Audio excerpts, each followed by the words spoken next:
Every activity has its own language, and real estate investing is no different. In the general investing world, like investing in stocks and bonds, one considers return on investment, which is the return you see in your total investment.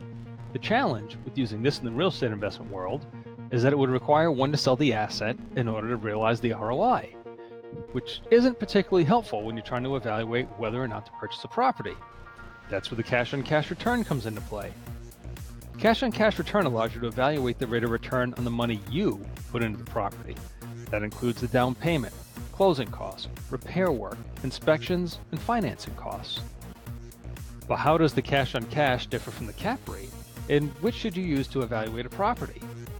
Well, the cap rate is a measure of how much income the property generates versus the purchase price. Cash-on-cash is a measure of the rate of return of the money you invest in the property. It may be best to show you the math. If you remember, cap rate equals net operating income divided by purchase price. Cash on cash equals cash flow divided by the amount invested. And if we break down cash flow further, if you remember, cash flow equals net operating income minus debt service. If you pay cash for the property, debt service would be zero, and the cash on cash will be equal to the cap rate.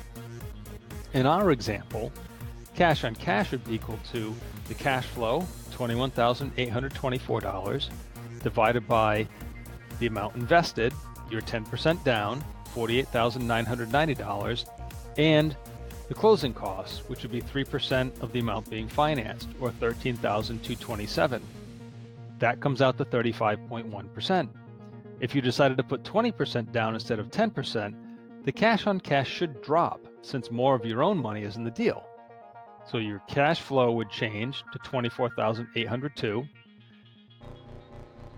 The amount invested would be $97,980, and your closing costs would be $11,758 because you'd be financing less money for a cash-on-cash return of 22.6%. So it does drop. So which is more valuable to use in evaluating property? You really need to consider both together.